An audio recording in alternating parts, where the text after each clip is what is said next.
नमस्कार बच्चों, GK GS गुरु के इस बेहतरीन क्लास में आप सभी का हार्दिक स्वागत है। प्यारे साथियों, हम लोग जैसा कि बात करने वाले हैं बिहार पैरामेडिकल एंट्रेंस एग्जाम के लिए और हम लोग लेके आ चुके हैं हिंदी के मोस्ट इंपोर्टेंट ऑब्जेक्टिव क्वेश्चन। चलिए आज की क्लास को करते हैं स्टार्ट। चैनल पर नए हैं प्लीज लाइक सब्सक्राइब शेयर करना बिल्कुल भी ना भूले। तो पहला नंबर सवाल है कि इंद्र शब्द का स्त्रीलिंग रूप क्या होता है। जैसा कि आपको पता है कि यहाँ पे जो है जीके जीएस गुरु पे 10 मिनट में 25 क्वेश्चन को सॉल्व करा के फटाफट से यहाँ पे काम तमाम किया जाता है। तो इंद्र शब्द का स्त्रीलिंग रूप आपसे पूछा जाएगा, इंद्राणी याद रखिएगा। काफी बार ये क्वेश्चन आपसे पूछे गए। सेकेंड क्वेश्चन को बढ़ते हैं तो ऊ ध्वनि का उच्चारण स्थान आपसे पूछा गया है। ऊ ध्वनि का उच्चारण स्थान क्या होता है तो याद रखिएगा ओष्ठ। जी हाँ दोस्तों, ओष्ठ से जो है ऊ ध्वनि का उच्चारण स्थान होता है। तीसरा नंबर सवाल है कि सूर्योदय का सही संधि विच्छेद आप लोगों को बताना है।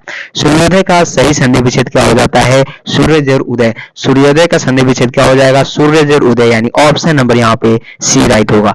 4 नंबर है कि अगर मगर करना का अर्थ क्या होता है। कभी कभी आप लोग बोलते हैं आम भाषा में कि अगर मगर मत करो, इसका अर्थ क्या होता है, ये मुहावरा है तो ये बहाने बनाना होता है, याद रखिएगा। ऑप्शन नंबर बी को याद रखिएगा।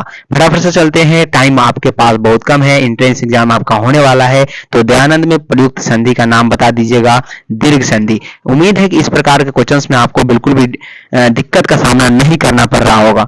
अगला क्वेश्चन है 6 नंबर की, सनमंती का सही संधि विच्छेद है। प्यारे साथियों, सनमंती का जो सही संधि विच्छेद होता है वो सतलियोमति होता है, याद रखिएगा। क्या होता है, सनमंती का सही संधि विच्छेद सतलियोमति। ऑप्शन नंबर बी को यहाँ पे आप लोग लॉक कर लीजिएगा। उम्मीद है कि आवाज आपको पूरी तरह से पहुंच रही होगी, कभी कभी घरघराहट भी आपको महसूस हो रही होगी, तो इसके लिए बिल्कुल सॉरी। तो पवन का सही संधि विच्छेद आपसे पूछे गए हैं, पोज और अंज होता है, ये पवन का संधि विच्छेद होता है। 8 नंबर सवाल है कि उत प्लस हार के योग से कौन सा शब्द बनेगा। जो दोस्तों ऐसे कौन सा शब्द बनेगा तो उद्धार बनता है। ऑप्शन नंबर बी को लॉक कर लीजिएगा। क्या ऑप्शन नंबर यहाँ पे बी को जो है बिल्कुल लॉक कर लीजिए। 9 नंबर है कि पर्यावरण का सही संधि विच्छेद जरा बताइएगा। पर्यावरण का सही संधि विच्छेद बताइएगा, परिज और आवरण। परिज और आवरण जो है ये पर्यावरण का सही संधि विच्छेद होता है। 10 नंबर अनुनासिक का संबंध होता है। प्यारे साथियों, अनुनासिक का संबंध होता है, ये आपसे पूछे जा रहे हैं, नाक और मुंह दोनों से होता है। ये जो क्वेश्चन है इसको आप लॉक कर लीजिए। ऐसे क्वेश्चन आपके बिहार पैरामेडिकल में निश्चित रूप से जो है पूछे जाएंगे। अनुनासिक व्यंजन में कौन से होते हैं, अनुनासिक व्यंजन कौन से होते हैं, ये क्वेश्चन आपसे पूछे जा रहे हैं। इस प्रकार के क्वेश्चन जो है हाईलाइटेड क्वेश्चन होते हैं, याद रखिएगा। पीवाईक्यू में भी ऐसे सवाल जो है आपसे पूछे जाते हैं। वर्ग के पंचमाक्षर होते हैं अनुनासिक। ऑप्शन नंबर यहाँ पे सी को लॉक कर लीजिए। हिंदी वर्णमाला में स्वरों की संख्या आपसे पूछी जाती है। सिंपल क्वेश्चन है क्या प्यारे साथियों, बिल्कुल यहाँ पे सिंपल क्वेश्चन आपसे पूछे जा सकते हैं। हिंदी वर्णमाला में स्वरों की संख्या तो 11। 11 कितने होते हैं प्यारे साथियों, यहाँ पे स्वर होते हैं, इसको तो आप याद रख सकते हैं। जो पहले कभी ना हुआ हो उसके लिए अगर हम लोग एक शब्द में बोलेंगे तो अभूतपूर्व बोलेंगे। क्या बोलेंगे, अभूतपूर्व। जो कभी ना हुआ हो उसके लिए एक शब्द में अभूतपूर्व हम लोग उसको बोलते हैं। नेक्स्ट क्वेश्चन है 14 नंबर की, जो कहा ना जा सके उसके लिए हम लोग एक शब्द में क्या कहेंगे, तो जो कहा ना जा सके अकथनीय होता है। क्या होता है, अकथनीय। जितना फास्ट में हम लोग यहाँ पे आपको सोल्यूशन करा रहे हैं, सेम टू सेम आपको भी कमेंट बॉक्स में अपना अपना आंसर डालते जाना है, साथ ही साथ शेयर भी कर देना है उन सभी दोस्त भाई बहन के पास जो इस बार पैरामेडिकल का एंट्रेंस एग्जाम देने जा रहे हैं। तो आपके लिए काफी लाभदायक चैनल होने वाला है, कम समय में ज्यादा क्वेश्चन आपको प्रोवाइड किया जाएगा, इस विश्वास के साथ आप लोग जुड़े रहिए। तो समय की दृष्टि से अनुकूल क्या है, समय अनुकूल है। ऑप्शन नंबर यहाँ पे बी जो होगा बिल्कुल राइट आंसर होगा।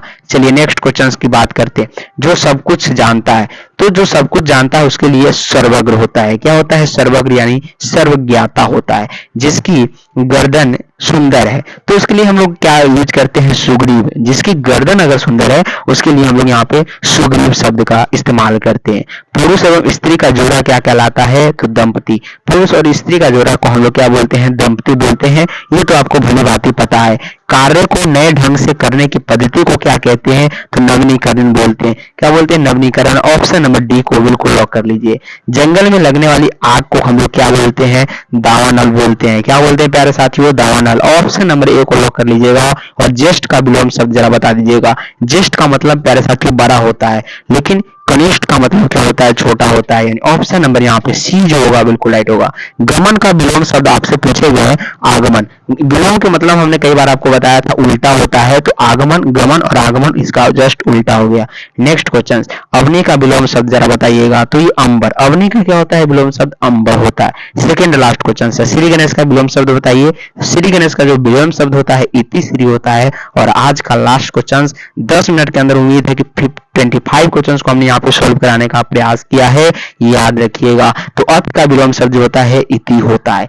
प्यारे साथियों, ये 25 क्वेश्चंस आपके एग्जाम के लिए रामबाण साबित होगा। इसी उम्मीद के साथ जीके जीएस गुरु के साथ जुड़े रहिए। आज के लिए रखते हैं इतना ही, मिलते हैं इसके अगले लेक्चर्स में। तब तक के लिए जय हिंद एंड जय भारत। पढ़ते रहिए और बढ़ते रहिए, साथ ही साथ अपने भाई बहन दोस्त के पास भी शेयर करना बिल्कुल भी ना भूले। तब तक के लिए bye bye and take care.